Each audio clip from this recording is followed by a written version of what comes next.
Tumakuru DC Shubh Kalyan ಮತ್ತು CEO ಯಾರೋ ಪ್ರಭು ವಿರುದ್ಧ ಶಿಷ್ಟಾಚಾರ ಆರೋಪ ಉಲ್ಲಂಘನೆ. ಸೋಮಣ್ಣ ಅವರು ಕೇಂದ್ರ ಮಂತ್ರಿಯಾಗಿ ಇವತ್ತು ಮೊದಲ ಬಾರಿಗೆ ತುಮಕೂರಿಗೆ ಬಂದ್ರಂತೆ. ಕಲುಷಿತ ನೀರಿನಿಂದ ಅಸ್ವಸ್ಥಗೊಂಡರು ಭೇಟಿ ಮಾಡೋಕೆ ಜಿಲ್ಲಾಸ್ಪತ್ರೆಗೆ ಹೋದ್ರಂತೆ. ಆದರೆ ಅವರನ್ನು ಸ್ವಾಗತಿಸಬೇಕಾಗಿತ್ತು. ಶಿಷ್ಟಾಚಾರದ ಪ್ರಕಾರ ಅವರಿಬ್ಬರು ಹೋಗಿಲ್ಲ. ಜಿಲ್ಲಾ ಉಸ್ತುವಾರಿ ಸಚಿವರ ಕಾರ್ಯಕ್ರಮದಲ್ಲಿ ಹೋಗ್ಬಿಟ್ಟಿದ್ದಾರೆ. ಅದಕ್ಕೆ AC ಕಳಿಸ್ಬಿಟ್ಟಿದ್ದಾರೆ. ಇದರಿಂದ ಸೋಮಣ್ಣ ಕೆರಳಿ ಮತ್ತು ಹಳೇಟಗರ್ ಅವ್ರಿಗೆ ಗೊತ್ತಿಲ್ವಾ ಯಾರು ಎಲ್ಲಿ ಬರಬೇಕು ಎಲ್ಲಿ ಇದು ಅನ್ನೋದು. ಅವ್ರು ಫೋನ್ ಹಾಕಿ ಮಗ ದಬಾಯಿಸಿದ್ದಾರೆ. ಏನು ಅನ್ಕೊಂಡಿದ್ದೀರಿ ನೀವು ಅಂತ. ನಾನೇನು ಚಿನ್ನನಹಳ್ಳಿಗೆ ಬರ್ತೀನಿ ಅಂತ ಹೇಳಿಲ್ಲ, ಇನ್ಯಾರೋ ಬರ್ತಾರೆ ಅಂತ ಹೋಗಿದ್ದೀರಾ. ಇಲ್ಲಿ DC ಇಲ್ಲ, DHOಗೆ ಏನು ರೀ ಸಂಬಂಧ ಅಂತೆಲ್ಲ ಗರಂ ಆಗಿದ್ರಂತೆ. ಆಲ್ ರೈಟ್, ಈಗ ಗರಂ ಆದ್ರೆ ಓಕೆ. ಆ ಮಧ್ಯೆ ಅವರು ಎಲ್ಲ ಮಠಗಳು, ಅಜ್ಜೈನ ಮಠ, ನೊಣವಿನಕೆರೆ, ಸಿದ್ಧಗಂಗಾ ಮಠ, ಸಿದ್ದರಬೆಟ್ಟ ಎಲ್ಲ ಕಡೆಗೆ ಹೋಗಿ ಭೇಟಿ ಮಾಡಿ ಆಶೀರ್ವಾದ ಪಡ್ಕೊಂಡಿದ್ದಾರೆ. ಕುಡಿಯೋ ನೀರು ಏನ್ ಸಂಬಂಧಪ್ಪ? ಇಲ್ಲಿ ಯಾವನು ಗೊತ್ತಿಲ್ಲ. ನೀವು ಯಾವ್ದಕ್ಕೋ ಏನೋ ಯಾರೋ ಬರ್ತಾರೆ ಅಂತ ಹೋಗ್ಬಿಟ್ಟು ನಾನು ಮನ್ಕೊಂಡು ಆಗೋದಿಲ್ಲಪ್ಪ ನೀವು. ನಾನು ಚೆನ್ನೈನಹಳ್ಳಿಗೆ ಹೇಳಲಿಲ್ಲ, ನೀವು ಇನ್ಯಾರೋ ಬರ್ತಾರೆ ಅಂತ ಹೋಗಿದ್ದೀರಿ. ನನ್ನ ಸಂಬಂಧ ಇಲ್ಲದನ್ನ ಮುಚ್ಚಬೇಡಿ. DCನೂ ಇಲ್ಲ, DHOಗೆ ಏನ್ರಿ ಸಂಬಂಧ? ಮಧುಗಿರಿಯಲ್ಲಿ ಆಗಿರ್ತಕ್ಕಂಥ ಒಂದು ಕೈ ಘಟನೆ ನೋವಿನ ಸಂಗತಿ. ಆಸ್ಪತ್ರೆಗೆ ತೆರಳಿ ಇದೀಗ ತಾನೇ ನಾನು ಜಿಲ್ಲಾ ಉಸ್ತುವಾರಿ ಮಂತ್ರಿಗಳಾದ ಡಾಕ್ಟರ್ ಪರಮೇಶ್ವರ್ ಅವರ ಹತ್ರ ದೂರವಾಣಿ ಮುಖೇನ ಮಾತನಾಡಿದ್ದೇನೆ. ಅವ್ರಿಗೂ ಕೂಡ ಒಂದು ವರದಿಯನ್ನು ಕಳಿಸ್ಕೊಡೋದಕ್ಕೆ DC ಅವ್ರಿಗೆ ಹೇಳಿದ್ದೀನಿ ಅಂತ ಅಂದರು. ನಾನು ಅದನ್ನು ನೋಡಿ ಅದು ಯಾವ ರೀತಿ ಆಯಿತು ಏನು ಅನ್ನೋದ್ರ ಬಗ್ಗೆ ಕೂಡ ವಿಮರ್ಶೆ ಮಾಡೋದಕ್ಕೆ. ಸಚಿವರು ಬರ್ತಾರೆ ಅಂತ ಗೊತ್ತಿಲ್ಲ ಅಂದಿದ್ರೆ ಬೇರೆ ವಿಷಯ ಸರ್. ಗೊತ್ತಿದ್ದು ಬರಲ್ಲ ಅಂದ್ರೆ ಎಲ್ಲ ಗೊತ್ತಿರುತ್ತೆ, ಎಲ್ಲರಿಗೂ ಗೊತ್ತು ಎಲ್ಲ. All right, they will handle it ಅದನ್ನು. ಇನ್ನು ಕೇಂದ್ರ ಸಚಿವ ಸೋಮಣ್ಣ ಪುತ್ರ ಅರುಣ್ ಸೋಮಣ್ಣ ವಿರುದ್ಧ ವಂಚನೆ, ಜೀವ ಬೆದರಿಕೆ ಆರೋಪ ಕೇಳಿಬಂದಿದೆ. ಇವೆಂಟ್ ಮ್ಯಾನೇಜ್ಮೆಂಟ್ ಕಂಪನಿ ವ್ಯವಹಾರದಲ್ಲಿ ವಂಚನೆ ಎಸಗಿ ಜೀವ ಬೆದರಿಕೆ ಹಾಕಿದ ಆರೋಪದ ಮೇಲೆ ಬೆಂಗಳೂರಿನಲ್ಲಿ ಸಂಜಯನಗರ ಠಾಣೆಯಲ್ಲಿ ಅರುಣ್ ಸೋಮಣ್ಣ ವಿರುದ್ಧ ಅವರು ಸೇರಿದಂತೆ 3 ವಿರುದ್ಧ FIR ದಾಖಲಾಗಿದೆ. ಇದೀಗ ಕೋರ್ಟ್ ಸೂಚನೆ ಮೇರೆಗೆ FIR ದಾಖಲು ಮಾಡಿಕೊಂಡಿದ್ದಾರೆ. ಅರುಣ್ ಸೋಮಣ್ಣ ಮತ್ತು ಮಧುರಾಜ್ ಜಂಟಿಯಾಗಿ ನೈಬರ್ಹುಡ್ ಎಂಬ ಇವೆಂಟ್ ಕಂಪನಿಯನ್ನ ಸ್ಟಾರ್ಟ್ ಮಾಡಿದ್ರು. ಆರ್ಥಿಕ ಜವಾಬ್ದಾರಿಯೆಲ್ಲ ಅರುಣ್ ಅವರೇ ನೋಡ್ಕೊಳ್ತಾ ಇದ್ರು. ಆನಂತರ ನಷ್ಟವಾಗಿದೆ. ಈ ಹಿನ್ನೆಲೆಯಲ್ಲಿ ಕಂಪನಿಗೆ ರಾಜೀನಾಮೆ ಕೊಡಬೇಕು ಅಂತ ಒತ್ತಡವನ್ನು ಹಾಕಿದ್ರಂತೆ. ಜೊತೆಗೆ ಹಣವನ್ನು ಕೂಡ ವಾಪಸ್ ಕೊಡಬೇಕು ಅಂತ ಅವರು ಬೆದರಿಕೆ ಹಾಕಿದ್ದಾರೆ ಅನ್ನೋ ಆರೋಪ. ಮೋಸ್ಟ್ಲಿ ಪೊಲೀಸ್ ಸ್ಟೇಷನ್ಗೆ ಹೋಗಿದ್ದಾರೆ, ಕೇಸ್ ಆಗಿಲ್ಲ, ಅದಕ್ಕೆ ಅವ್ರು ಕೋರ್ಟ್ಗೆ ಹೋಗಿ FIR ಮಾಡಿಸಿದ್ದಾರೆ.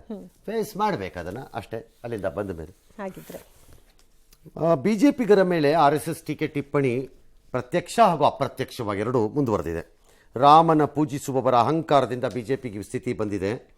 RSSನ ಪ್ರಮುಖ ಇಂದ್ರೇಶ್ ಕುಮಾರ್ ಬಹಿರಂಗವಾಗಿ ಹೇಳಿಕೆ ಕೊಟ್ಟಿದ್ದಾರೆ. ಜೈಪುರದಲ್ಲಿ ಒಂದು ಕಾರ್ಯಕ್ರಮದಲ್ಲಿ ಅವರು ಮಾತನಾಡಿ, ಈ ರಾಮನ್ ಪೂಜಿಸೋರ ಅಹಂಕಾರ ಹೆಚ್ಚಾಗಿತ್ತು, ಅವ್ರಿಗೆ ತಾವೇ ಅತಿ ದೊಡ್ಡ ಪಕ್ಷ ಅಂತ ಅವರೇ ಘೋಷಿಸ್ಕೊಂಡ್ಬಿಟ್ರು. ಕೊನೆಗೆ ಆಗಿದ್ದೇನು ಅಂತಂದರೆ ರಾಮ ಅವ್ರನ್ನ 241ರಲ್ಲಿ ನಿಲ್ಲಿಸ್ತಾ, ಅದು BJP.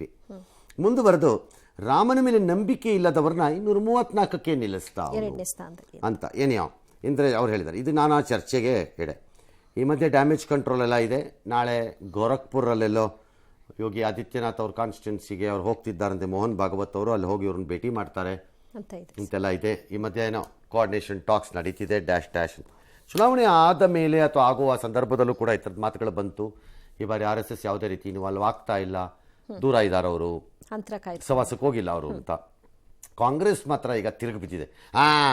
ಈಗ ಗೊತ್ತಾಗೋಯ್ತು, ಇವರಿಬ್ಬರದ್ದು ಜಗಳ ಒಪ್ಪನ್ ಆಗಿ ಹೊರಗೆ ಬಂದ್ಬಿಟ್ಟಿದೆ, ಆದ್ರೆ ಲಾಭ ಪಡ್ಕೊಳ್ಳೋಕೆ ಅಂತ ಹೇಳ್ತಿದ್ದಾರೆ. ಯಾಕಪ್ಪ ನಿಮ್ಗೆ ಅದೀಗ? ಮೊದಲು BJP ಏನು ಮಾಡಿದ್ರು, ನಾಗಪುರದಿಂದ ಆಗತ್ತೆ, RSS ಇಂದ ಆಗತ್ತೆ, RSS ಇಂದ ಆಗತ್ತೆ, ನಾಗಪುರದಿಂದ ಆಗತ್ತೆ ಅಂತ ಹೇಳ್ತಿದ್ರಿ. ಅದಕ್ಕಿಂತ ಜಾಸ್ತಿ ಚಡ್ಡಿ, ಪ್ಯಾಂಟು, ಶರ್ಟು ಅನ್ಕೊಂಡು ಹೇಳ್ಕೊಂಡು ಓಡಾಡ್ತಿದ್ರಿ. ಈಗ ಅವರಿಬ್ರು ಜಗಳ ಆಡ್ಕೊಂಡ್ರೆ ನಿಮ್ಗೆ ಏನು ಕಷ್ಟ? ಆಡ್ಕೊಳ್ಳಿ ಬಿಡ್ರಿ, ನಿಮಗೂ ಅದೇ ಬೇಕು. ಈಗ ಭಿನ್ನಾಗೋಯ್ತು, ಆಗಲಿ ಬಿಡಿ, ನಿಮಗೇನಾಯ್ತು? ಎಸ್, ಗ್ಯಾರಂಟಿಗಳ ಗಡಿಬಿಡಿಯಲ್ಲಿ ರಾಜ್ಯದ ಹಿಂದುಳಿದ ಕ್ಷೇತ್ರಗಳಿಗೆ ಅಭಿವೃದ್ಧಿಗೆ ರಾಜ್ಯ ಸರ್ಕಾರ ಅನುದಾನ ಕೊಡ್ತಾ ಇಲ್ಲ. ಈ ಬಗ್ಗೆ ಮುದ್ದೇಬಿಹಾರದ ಕಾಂಗ್ರೆಸ್ ಶಾಸಕ CS ನಾಗನಗೌಡ ಅವರು ಬಹಿರಂಗವಾಗಿ ಅಸಮಾಧಾನವನ್ನು ಹೊರಹಾಕಿದ್ದಾರೆ. ಕ್ಷೇತ್ರದ ಅಭಿವೃದ್ಧಿ ಸಾಧ್ಯ ಆಗದಿದ್ರೆ ರಾಜಕೀಯ ತ್ಯಾಗಕ್ಕೂ ಕೂಡ ನಾನು ಸಿದ್ಧ ಅಂತ ಹೇಳಿದ್ದಾರೆ. ಈ ಬಗ್ಗೆ CM ಮಾತನಾಡ್ತಾ ಆ ರೀತಿ ಗ್ಯಾರಂಟಿ ಎಲ್ಲ ನಿಲ್ಲಿಸಲಿಕ್ಕೆ ಬರೋದಿಲ್ಲ ಅಂತ ಸ್ಪಷ್ಟನೆ ಕೊಟ್ಟಿದ್ದಾರೆ. ಸಮರ್ಪಕವಾದಂಥ ಕರ್ನಾಟಕ ಕೇವಲ ಮುದ್ದೇಬಿಹಾಳ ಯಾವುದೇ ಒಂದು ಕ್ಷೇತ್ರ ಹಿಂದುಳಿದಂಥ ಕ್ಷೇತ್ರಗಳಿಗೆ ಸಮರ್ಪಕವಾಗಿ ಸಮತೋಲನೆ ಮಾಡಿ ಅಭಿವೃದ್ಧಿಗೊಳಿಸದೇ ಇದ್ರೆ ನನಗಂತೂ ಮುಂದೆ ರಾಜಕಾರಣ ಮಾಡ್ತಕ್ಕಂಥ ಇಚ್ಛೆ ಕೂಡ ಇದೆ. ಸ್ಪಂದಿಸದೇ ಇದ್ರೆ ಸರ್ಕಾರ, ನಾನು ಆ ತ್ಯಾಗಕ್ಕೂ ಸಿದ್ಧ ಇದೆ. ಕ್ಷೇತ್ರದ ಜನರನ್ನ ಸಹಾಯ ಅಂದ್ರೆ ಅವರಿಗೆ ವಂಚಿತ ಮಾಡುವಂಥ ರಾಜಕೀಯ ಮಾಡಲು ಇಚ್ಛೆ ಕೂಡ ಮುಂದುವರಿತು. ಅದು ಬಡವರ ಪ್ರೋಗ್ರಾಮು, ಚುನಾವಣೆಗೋಸ್ಕರ ಮಾಡಿದ್ದಂಥ ಪ್ರೋಗ್ರಾಮ್ ಅಲ್ಲ. ಅದರಿಂದ ಆ ಕಾರ್ಯಕ್ರಮಗಳು, ಬಡವರ ಕಾರ್ಯಕ್ರಮಗಳನ್ನು ನಿಲ್ಲಿಸಲ್ಲ. ಚೀಫ್ ಮಿನಿಸ್ಟರ್ ಸರ್ ಅದು ಬಡವರ ಕಾರ್ಯಕ್ರಮ ಅಲ್ಲ ಅಂತ ಯಾವನೂ ಹೇಳ್ತಾ ಇಲ್ಲ ಇಲ್ಲಿ. ಮತ್ತು ಈ ರೀತಿಯ ಬಡವರ ಕಾರ್ಯಕ್ರಮಗಳು ನೀವು ಒಬ್ಬರೇ ತಂದಿರೋದು ಅಲ್ಲ, ನಿಮ್ಮ ಸರ್ಕಾರ ಅಲ್ಲ, ಹಿಂದಿನಿಂದ ಎಲ್ಲ ಸರ್ಕಾರಗಳು, ನಿಮ್ಮ ಹಿಂದಿನ ಸರ್ಕಾರವೂ ಸೇರಿದಂತೆ. ದಿ ಕ್ವಶನ್ ಈಸ್, ನೀವು ಜನರಲೈಸ್ಡ್ ಗ್ಯಾರಂಟಿಗಳನ್ನು ಅನೌನ್ಸ್ ಮಾಡಿದ್ದೇ ನಿಮ್ಮ ಮೊದಲ ಮೂರ್ಖತನ ಅಂತ ನನ್ನ ವಾದ. ಅದು ಬಸ್ಸಲ್ಲಾದ್ರೂ ಇರ್ಬೋದು, ಹೆಣ್ಮಕ್ಳಿಗೆ 2,000 ರೂಪಾಯಿ ಕೊಡೋದ್ರಲ್ಲಾದ್ರೂ ಇರ್ಬೋದು, ಪವರ್ಲಾದ್ರೂ ಇರ್ಬೋದು. That's where you have gone wrong. ಯಾರು ಬಡವರು ವ್ಯಾಖ್ಯಾನ ಕೊಡಿ ಅದಕ್ಕೊಂದು. ಯಾರು ಪೂರ್ ಅನ್ನೋದನ್ನ ಡಿಸ್ಕ್ರೈಬ್ ಮಾಡೋದಕ್ಕೆ ಏನಾದ್ರು ಒಂದು ಮಾಪನ ಬೇಕಲ್ಲ ಅದಕ್ಕೆ. ನಿಮಗೆ ರಾಜ್ಯದಲ್ಲಿ 80% ಜನನೋ 92% ಜನದ ಕೈಲೋ BPL ಕಾರ್ಡ್ ಕೊಟ್ಬಿಟ್ಟು ಅಕ್ರಮವಾಗೋ ಸಕ್ರಮವಾಗೋ ಕಂಡಾಪಟ್ಟೆ ಕೊಟ್ಬಿಟ್ಟು ಎಲ್ಲರೂ ಬಡವರು ಅಂತ ಡಿಕ್ಲೇರ್ ಮಾಡಿಬಿಟ್ರೆ ನೀವು ಹೇಗಾಗತ್ತೆ? ನೀವು ಹೇಗೆ ಬಡವರ ಕಾರ್ಯಕ್ರಮವನ್ನು ಮಾಡುವುದು ನಿಮಗೆ ಸಾಮಾಜಿಕವಾಗಿ ಕಾಳಜಿ ಮತ್ತು ಬದ್ಧತೆ ಇದು ಸರಿಯೋ, ಹಾಗೆ ರಾಜ್ಯವನ್ನು ಅಭಿವೃದ್ಧಿ ಮಾಡಬೇಕು ನೀವು ಅಂತ ಕೇಳೋದಕ್ಕೆ ಅದೇ ಬದ್ಧತೆ ಟ್ಯಾಕ್ಸ್ ಪೇಯರ್ ಕಡೆಯಿಂದ ನಿಮಗೂ ಇರಬೇಕು. ಯು ಕೆನಾಟ್ ಸೇ ನಾನಿಲ್ಲಿ ಬಡವರಿಗೆ ಕಾರ್ಯಕ್ರಮ ಕೊಡ್ತಾ ಇದ್ದೀನಿ, ಇದು ಪ್ರಾಬ್ಲಮ್ ಆದರೂ ಅಭಿವೃದ್ಧಿ ಕಾರ್ಯಕ್ಕೆ ತೊಂದರೆ ಇಲ್ಲ ಅಂತ ಹೇಳಕ್ ಬರಲ್ಲ. ಬಿಕಾಸ್ ಟ್ಯಾಕ್ಸ್ ಪೇಯರ್ಗೂ ಆನ್ಸರಬಲ್ ನೀವು. ಕ್ವಶನ್ ಈಸ್, ಬಡವರು ಬಡವರು ಬಡವರು ಅಂತ ಹೇಳಿ ದೇಶದಲ್ಲಿರೋರ್ನೆಲ್ಲ ಬಡವರು ಅಂತ ಬಿಂಬಿಸಬೇಡಿ. ಯಾರು ಬಡವರು ನಿಶ್ಚಿತವಾದ ಸರಿಯಾದ ಒಂದು ವ್ಯಾಖ್ಯಾನ ಇಟ್ಟು ಅದರ ಪರಿವ್ಯಾಪ್ತಿಗೆ ಬರುವವರಿಗೆ ಕೊಟ್ಟರೆ ತಪ್ಪಿಲ್ಲ. ಅದರ ಹೆಸರಲ್ಲಿ there is nothing wrong. That is how poverty alleviation ನಡಿಬೇಕಾಗಿರೋದು. ನಾವು ಹೇಳ್ಬಿಟ್ಟು ಊರಲ್ಲಿರೋರೆಲ್ಲ ಹತ್ಕೊಂಡೋಗಿ ನೀವು ಎಲ್ಲಿಂದ ಎಲ್ಲಿಗೆ ಬೇರೋ ಹತ್ಕೊಂಡು ಹೋಗ್ಬಿಡಿ. ಬಡವರು ಅಂತ ಬಂದು ಹೇಳಿದ್ರಾ ನಿಮ್ಗವರು? ಯಾರಿಗೆ ಬೇಕಾದ್ರೂ 2,000 ರೂಪಾಯಿ ತಗೊಂಬಿಡಿ. ನೀವು ಚೆಕ್ ಮಾಡಿದ್ರ ಯಾರಿಗೆ ಬೇಕಾಗತ್ತೆ ಅದು ಯಾರಿಗೆ ಬೇಕಾಗಲ್ಲ ಅದು ಅಂತ? This is not fair. ಇದು ಆರ್ಗ್ಯುಮೆಂಟ್ ನಿಮ್ದು. ಇದು ಸೋಷಿಯಲಿಸ್ಟಿಕ್ ಥಾಟ್ ಅಲ್ಲ, ಇದು ಪಾಪ್ಯುಲಿಸ್ಟಿಕ್ ಥಾಟ್. ಇದು ಸೋಷಿಯಲಿಸ್ಟಿಕ್ ಥಾಟ್ ಬೇರೆ, ಪಾಪ್ಯುಲಿಸ್ಟ್ ಥಾಟ್ ಬೇರೆ, ಎರಡು ಬೇರೆ ಬೇರೆ. ಯುಕ್ರೇನ್ ರಷ್ಯಾ ಯುದ್ಧ ನಡೀತಿದೆ, ಅಥವಾ G7 ಶೃಂಗಸಭೆ ನಡೀತಿದೆ ಇಟಲಿಯ ಅಪೋಲಿಯಾದಲ್ಲಿ. ಈ ಮಧ್ಯದಲ್ಲಿ ರಷ್ಯಾ ಹೇಳ್ತಾ ಇದೆ ನಾವು ಬೇಕಾದ್ರೆ ಕದನ ವಿರಾಮಕ್ಕೆ ರೆಡಿ ಇದ್ದೀವಿ, ಆದರೆ ಯುಕ್ರೇನು ನ್ಯಾಟೋ ಸೇರುವುದರಿಂದ ಪಡೆಯಿಂದ ಸೇರೋದ್ರಿಂದ ಹಿಂದಕ್ಕೆ ಹೋಗಬೇಕು, ಅದನ್ನು ಹೇಳಿದ್ರೆ ಮಾತ್ರ ಬರ್ತೀವಿ ಅಂತ ಆಫರ್ ಕೊಟ್ಟಿದ್ದಾರೆ. ಬಟ್ ಅದನ್ನು ರಷ್ಯಾ ಈಗಾಗಲೇ ತಿರಸ್ಕರಿಸಿದೆ. ಯುಕ್ರೇನ್ ಈಗಾಗಲೇ ಅದನ್ನು ತಿರಸ್ಕರಿಸಿದೆ ರಷ್ಯಾದ ಆಫರ್ನ. ಈ ಮಧ್ಯೆ ನರೇಂದ್ರ ಮೋದಿಯವರಲ್ಲಿ ರೀಚ್ ಆಗಿದ್ದಾರೆ ಫ್ರಾನ್ಸ್ನ ಅಧ್ಯಕ್ಷ ಮತ್ತು ಬ್ರಿಟನ್ನಿನ ಅಧ್ಯಕ್ಷ ಹಾಗೂ ಯುಕ್ರೇನ್ ಅಧ್ಯಕ್ಷ ಜೆಲೆನ್ಸ್ಕಿನ ಭೇಟಿ ಮಾಡಿದ್ದಾರೆ, ಮಾತಾಡಿದ್ದಾರೆ. ಇನ್ನೊಂದು ಕಡೆ ಜೋ ಬೈಡನ್ ಏನೋ ಒಂಥರ ಮರೆಗುಳಿ ಅಂತಾರಲ್ಲ, ಎಲ್ಲ ಮರೆತೋಗ್ತಿರುತ್ತೆ ಅಂತಾರಲ್ಲ, ಆ ಥರ ವಯಸ್ಸಿನ ಪರಿಣಾಮ ಆ ರೀತಿ ಅವರು ಎಲ್ಲ ಫೋಟೋಗೆ ನಿಂತ್ಕೊಂಡ್ರೆ ಅವ್ರು ಯಾರಿಗೂ ಸಂಬಂಧ ಇಲ್ಲ ಅನ್ನೋ ಥರ ಎಲ್ಲೆಲ್ಲೋ ನಿಂತ್ಕೋತಿದ್ದಾರಂತೆ, ಎಲ್ಲೆಲ್ಲೋ ಹೊಟ್ಟೋಗ್ತಾರಂತೆ. ಹಾಗೆಲ್ಲ ಕರ್ಕೊಂಬಂದು ನಿಲ್ಲಿಸ್ತಿದ್ದಾರೆ. ಈಗ ಅದ್ರ ಬಗ್ಗೆ ಭಾಳ ಚರ್ಚೆ ನಡೀತಾ ಇದೆ. ಭಾಳ ಜನಕ್ಕೆ ಕರ್ಕೊಂಡೋಗಿ ಫೋಟೋ ನಿಲ್ಲಿಸ್ಕೊಂಡು ಮಾಡ್ತಿದ್ದಾರೆ ಎಲ್ಲ. ಏನೋ ಅದು ಅವ್ರ ದೇಶದಲ್ಲೂ ನಡೀತಿರೋವಂಥ ಚರ್ಚೆ. ಜಾರ್ಜಿಯಾ ಮೆಲೋನಿ ಇವತ್ತು ಒಂದು ಪೋಸ್ಟ್ ಹಾಕ್ಕೊಂಡಿದ್ರು, ಮೆಲೋಡಿ ಅಂತ ಅವರೇ ಹಾಕಿಬಿಟ್ಟು welcome to prime minister Modi ಅಂತ, ಆತ್ಮೀಯ ಗೆಳೆಯ ಅಂತ ಹಾಕ್ಕೊಂಡಿದ್ರು. ಭಾರತ G7 ಇದು 11ನೇ ಸರಿ ಭಾಗವಹಿಸ್ತಾ ಇರೋದು ಇನ್ವೈಟಿ ಆಗಿ. ಬಟ್ ಭಾರತನೇ ಸೇರಿಸ್ಕೋಬೇಕಾದ್ರೊಳಕ್ಕೆ G8 ಆಗಬೇಕದು ಅಂತ ಹೇಳ್ತಿದ್ದಾರೆ.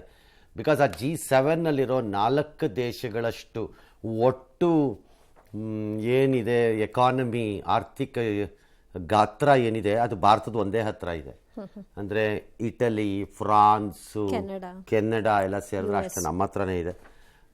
ರಷ್ಯಾದು ಒಂದಷ್ಟು ದುಡ್ಡನ್ನೆಲ್ಲ ಅಸೆಟ್ಸ್ ಎಲ್ಲ ಫ್ರೀಸ್ ಮಾಡಿದ್ದಾರೆ ಯುರೋಪಿಯನ್ ನೇಷನ್ಸ್ಗಳು, ರಾಷ್ಟ್ರಗಳು. ಅದ್ರಲ್ಲಿ ಬಂದಿರೋ ಲಾಭದ ದುಡ್ಡನ್ನು ಯುಕ್ರೇನ್ಗೆ ಕೊಡಬೇಕು ಅಂತ ಏನೋ ರೆಸೊಲ್ಯೂಷನ್ ಎಲ್ಲ ಮಾಡ್ಕೊಂಡಿದ್ದಾರೆ. ಮತ್ತು ಮೋದಿಯವ್ರನ್ನೂ ಈ ಯುಕ್ರೇನ್ ರಷ್ಯಾ ವಿಚಾರದಲ್ಲಿ ಏನಾದರೂ ಮಾಡೋಕ್ಕೆ ಒಳಗೆ ಎಳ್ಕೊಳ್ತಾ ಇದ್ದಾರೆ ಯಾವುದೋ ರೂಪದಲ್ಲಿ ಅಂತ ಬರ್ತಾ ಇದೆ ಮಾತುಗಳು, ಗೊತ್ತಿಲ್ಲ. ಎಸ್, ಚುನಾವಣೆಯಲ್ಲಿ 2 ಕಡೆ ಗೆದ್ದಿದ್ದ ಎಐಸಿಸಿ ಮುಖಂಡ ರಾಹುಲ್ ಗಾಂಧಿ ವಯನಾಡು ಕ್ಷೇತ್ರದ ಸಂಸದ ಸ್ಥಾನಕ್ಕೆ ರಾಜೀನಾಮೆ ಕೊಡಬಹುದು. ಇನ್ನೂ ಅಧಿಕೃತವಾಗಿ ಘೋಷಣೆ ಆಗಿಲ್ಲ. ಈ ಸ್ಥಾನಕ್ಕೆ ಪ್ರಿಯಾಂಕಾ ವಾದ್ರಾ ಸ್ಪರ್ಧೆ ಮಾಡಬಹುದು ಅಂತ ಹೇಳಲಾಗ್ತಾ ಇದೆ. ಇನ್ನು ತುಕಾರಾಂ ಅವರು ತಮ್ಮ ಸಂಸದ ಸ್ಥಾನ ಈಗ ಬಳ್ಳಾರಿಗೆ ಸಂಸದರಾಗಿದ್ದರಿಂದ ತಮ್ಮ ಶಾಸಕ ಸ್ಥಾನಕ್ಕೆ ರಾಜೀನಾಮೆ ಕೊಟ್ಟಿದ್ದಾರೆ. ನಾಳೆ ಕೇಂದ್ರ ಸಚಿವ ಕುಮಾರಸ್ವಾಮಿ ಅವರು ಶಾಸಕ ಸ್ಥಾನಕ್ಕೆ ರಾಜೀನಾಮೆ ಕೊಡಬಹುದು. ಕುವೈಟ್ನಲ್ಲಿ ಮಡಿದ 45 ಭಾರತೀಯರ ಶವಗಳೆಲ್ಲ ಸ್ವದೇಶಕ್ಕೆ ಬಂತು. ಎಲ್ಲ ಸೇನಾ ವಿಮಾನದಲ್ಲಿ ಬಂತು. ಅವರವ್ರ ಊರಿಗೆ ಕಳಿಸ್ಕೊಡ್ತಿದ್ದಾರೆ. ಕೊಚ್ಚಿ ಅಂದರೆ ಕೇರಳ, ತಮಿಳುನಾಡು ಮತ್ತು ಕರ್ನಾಟಕದವ್ರದ್ದು ನಾಳೆ ತಲುಪಬಹುದು ವಿಜಯ್ ಕುಮಾರ್ ಅವ್ರ ಪ್ರಸನ್ನ ಹುಟ್ಟೂರನ್ನ ಅಂತ ಹೇಳ್ತಿದ್ದಾರೆ. ಭೂಗೋಳದಲ್ಲಿ ವಿಪರೀತ ತಾಪಮಾನ ಹೆಚ್ಚಳಕ್ಕೆ ಕಾರಣವಾಗಿದ್ದ ಎಲ್ ನಿನೋ ವಾತಾವರಣ ಪರಿಸ್ಥಿತಿಗೆ ಗುಡ್ ಬೈ ಹೇಳುವ ಕಾಲ ಬಂದಿದೆ. ಎಲ್ ನಿನೋ ಈಗ ವಿರಾಮ ತೆಗೆದುಕೊಂಡದ್ದು ಅದರ ಜಾಗಕ್ಕೆ ತಣ್ಣಗಿನ ವಾತಾವರಣ ಸೃಷ್ಟಿ ಮಾಡುವ ಲಾನಿನಾ ಬಂದಿದೆ ಅಂತ ಅಮೆರಿಕ ಪ್ರಕಟಣೆ ಕೊಟ್ಟಿದೆ. ರಾಜ್ಯದ ಉತ್ತರ ಒಳನಾಡಿನಲ್ಲಿ ಮುಂಗಾರು ಅಬ್ಬರ ಮುಂದುವರೆದಿದೆ. ಕಲಬುರಗಿ, ಯಾದಗಿರಿ ಭಾರಿ ಮಳೆಯಾಗಿದೆ. ಚಿಂಚೋಳಿಯಲ್ಲಿ 20ಕ್ಕೂ ಹೆಚ್ಚು ಮನೆಗಳಿಗೆ ನೀರು ನುಗ್ಗಿ ಜನಜೀವನ ಅಸ್ತವ್ಯಸ್ತವಾಗಿದೆ. ಶಹಪುರದಲ್ಲಿ ರಸ್ತೆಗಳು ಜಲಾವೃತವಾಗಿದೆ. ಬಳ್ಳಾರಿಯಲ್ಲೂ ಮಳೆ ಆಗ್ತಿದೆ. ಏನು ವರ್ಲ್ಡ್ ವೆದರ್ ಎಕ್ಸ್ಪರ್ಟ್ಸ್ ಎಲ್ಲ ಹೇಳ್ತಿರೋದು ಎಲ್ ನೀನೋ ಹೊಟ್ಟೋಗ್ಬಿಡುತ್ತೆ ಅಂತಲ್ಲ. ಬ್ರೇಕ್ ತಗೊಂಡು ಅದೇನು ಬ್ರೇಕ್ ತಗೊಳಕ್ಕೆ ಅದೇನು ಲೇಬರ್ ಫೋರ್ಸಾ ರಜಾ ತಗೊಂಡು ಹೋಗೋಕ್ಕೆ? ಕೆಲವು ಭಾಗಗಳಲ್ಲಿ ಪ್ರಪಂಚದಲ್ಲಿ ಎಲ್ ನೀನೋ ಎಫೆಕ್ಟ್ ಕಾಣಿಸಕ್ಕೆ ಸ್ಟಾರ್ಟ್ ಆದರೆ ಇನ್ನು ಕೆಳಗಡೆ ಈ ಲಾನಿನಾ ಎಫೆಕ್ಟ್ ಕಾಣಿಸ್ತಿದೆ. ಲೈಕ್ ಮಂಗೋಲಿಯಾನಲ್ಲಿ ನಾವು ಮೊನ್ನೆ ಹೇಳ್ದಂಗೆ ಕೆಲವು ಕಡೆ ಕಾಣಿಸದೇ ಇರಬಹುದು. ಫಾರ್ ಎಕ್ಸಾಂಪಲ್, ಶೀತ ಪರಿಸ್ಥಿತಿ ತಣ್ಣಗಿನ ವಾತಾವರಣ ಸೃಷ್ಟಿ ಮಾಡುವ ಲಾನಿನಾ ಬರ್ತಿದೆ ಅಂತಂದರೆ there is a fear what is happening in Antarctica ಹಾಗಾರೆ ಅಂತ. ಬಿಕಾಸ್ ಅಂಟಾರ್ಟಿಕಾ ಗ್ಲೋಬಲ್ ವಾರ್ಮಿಂಗಿಂದ ಕಳ್ಕೊತಾ ಇದೆ ತನ್ನೆಲ್ಲ ಇದನ್ನು ಅಂತ ಆಗ್ತಾ ಇದೆ. ಹಾಗಾಗಿ ಈ ಡಿಫರೆನ್ಷಿಯಲ್ ಏನಿದೆ ವಿಪರೀತವಾಗಿ ಆಗೋಗ್ತಾ ಇದೆ. ಈಗ ಅಮೆರಿಕದಲ್ಲೆಲ್ಲ ಸಿಕ್ಕಾಪಟ್ಟೆ ತುಫಾನ್ಗಳು ಬರುತ್ತೆ ಅಂತ ಬಂದಾಗಿದೆ, ಬರಬೇಕಾಗಿಲ್ಲ. ಇನ್ನಲ್ಲಿ ನೆನ್ನೆನೇ ಹೇಳಿದೆ ನಾನು, ಫ್ಲಾರಿಡಾ ರೀಜನಲ್ಲೆಲ್ಲ ಹೆಂಗೆ ಆಗ್ತಾ ಇದೆ. ಮತ್ತು ತೂಫಾನ್ಗಳು ಬರೋದು ದೊಡ್ಡದಲ್ಲ. ಅಮೆರಿಕದಂಥ ದೇಶಗಳಲ್ಲಿ ತೂಫಾನ್ಗಳು, ಸುಂಟರ್ಗಾಳಿಗಳು ಇವೆಲ್ಲ ಬರೋದು ದೊಡ್ಡದಲ್ಲ. ಅವುಗಳ ಆ ತೀವ್ರತೆಗಳ ಬಗ್ಗೆ ಗಾಬರಿ ಆಗ್ತಿರೋದೆಲ್ಲರೂ. ಮಳೆ ಬರೋದು ಯಾರಿಗೂ ಅಲ್ಲ, ದಬ ಎಂದು ಬರುವ ಮಳೆ ತೀವ್ರತೆ ಅದು ಗಾಬರಿ ಆಗ್ತಾ ಇರೋದು ಎಲ್ಲರಿಗೂ. ಲೆಟ್ಸ್ ಸಿ ಏನಾಗತ್ತೆ ಅಂತ ನೋಡೋಣ. ಒಂದು ವಿರಾಮದ ನಂತರ ಈ ಸುದ್ದಿಯನ್ನು ಸಮಗ್ರ ಸುದ್ದಿಗಳ ಮೂಲಕ ಮುಂದುವರಿಸೋಣ.